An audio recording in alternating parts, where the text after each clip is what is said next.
This is a Dansco album, and right now it's about half full.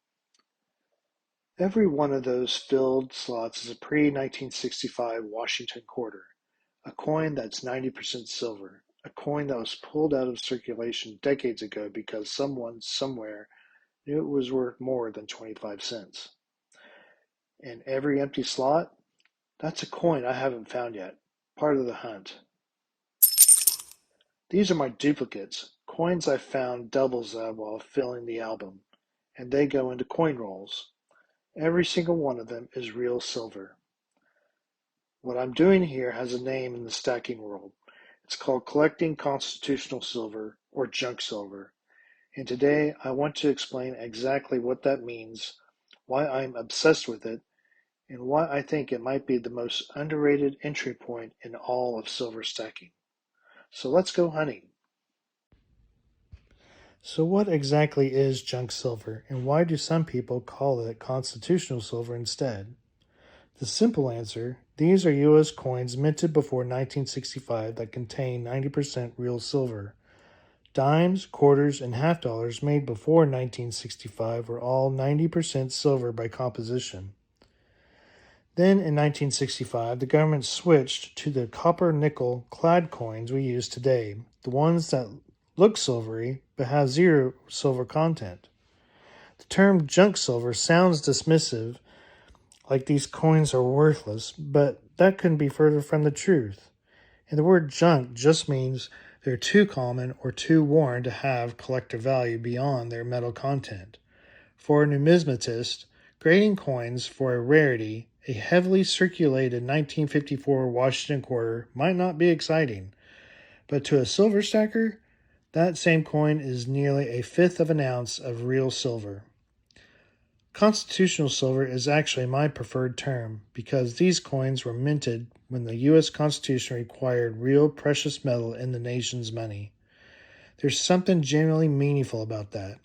These aren't just metal discs. They're artifacts from when American money was actually backed by something real. The main coins that qualify as junk silver are Roosevelt dimes from 1946 to 1964, Mercury dimes 1916 to 1945, Washington quarters 1932 to 1964, which is what I'm focused on right now, Franklin half dollars 1948 to 1963, and Kennedy half dollars from 1964 only. Walking Liberty half dollars from 1916 to 1947 also qualify and are absolutely stunning coins. Each of these has a specific silver content. Washington quarters contain 0.18 ounces of silver each. So 5 quarters is just under 1 ounce of silver. 10 quarters is just under 2 ounces. It adds up faster than you think. Now, a lot of stackers just buy junk silver in bulk. A bag of mixed quarters, throw them in a tube or a safe, and done.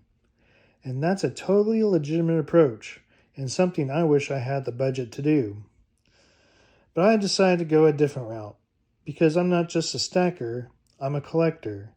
And the numismatist in me couldn't just throw these coins in a pile without appreciating what they actually are. So I got a Dansco album, specifically the Washington Quarters album, and I'm filling it date by date, mint mark by mint mark. Every slot in this album represents a specific year in mint. Philadelphia, Denver, San Francisco. Some years had low mintage numbers and are harder to find. Some are everywhere. The challenge of completing the set is genuinely half the fun. Right now, I'm about halfway through filling it, and here's something I didn't expect when I started. The hunt is addictive. Every time I go through a new batch of quarters looking for dates I need, there's a real thrill of finding one that fits a slot. And any duplicates, coins I find that I already have go straight into my coin rolls, so nothing is wasted. The duplicates are pure silver stacking. The album is my collection. Both have value.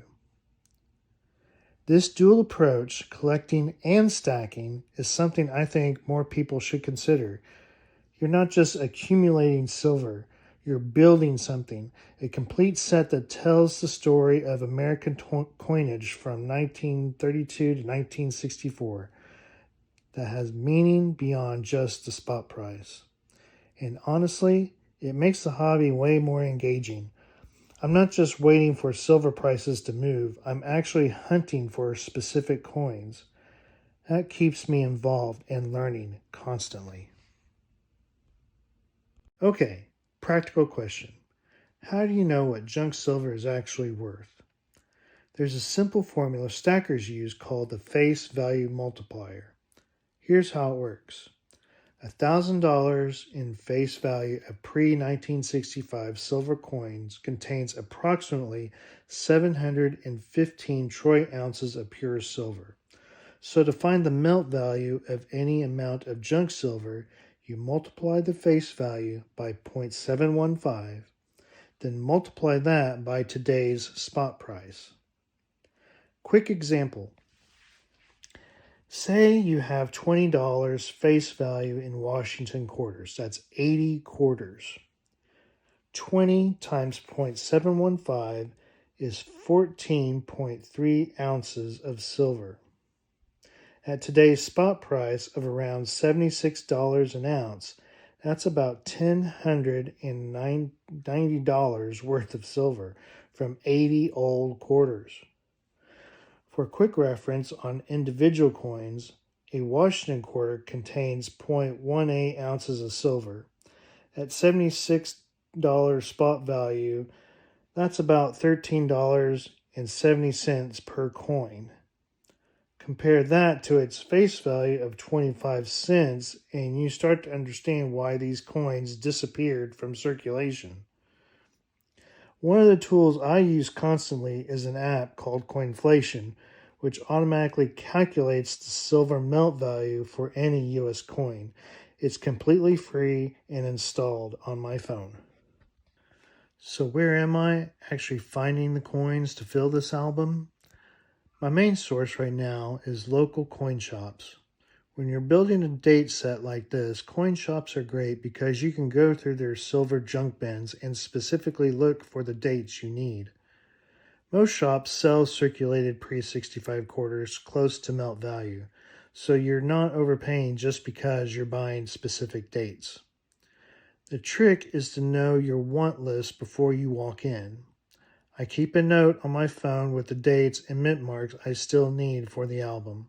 That way, I'm not standing at the counter trying to remember if I already have a 1950D. Online dealers like APMEX and JM Bullion also sell junk silver quarters, usually in rolls of 40 coins or larger lots. The selection of specific dates is limited online. You mostly get a random mix, so I use online dealers more for building bulk silver weight and the coin shop for hunting specific dates. Estate sales and flea markets are on my radar too. I haven't hit a massive find yet, but the possibility is always there. Pre-65 coins show up in old collections all the time. That's just part of the thrill. And here's a tip I'll throw in for 3.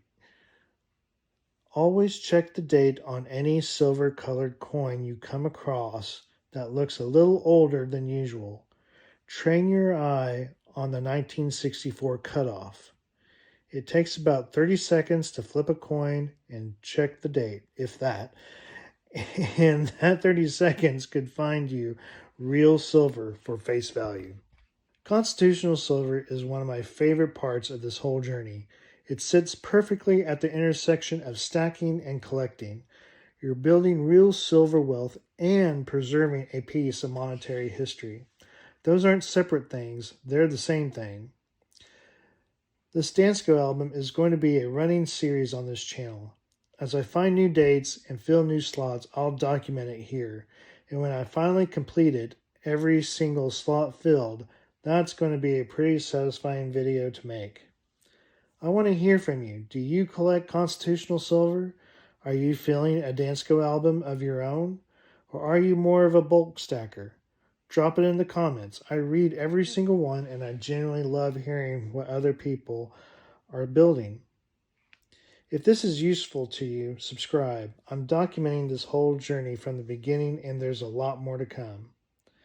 Next time, I'm going to break down the American Silver Eagle, the most popular silver coin in the United States, and whether that premium you pay for it is actually worth it.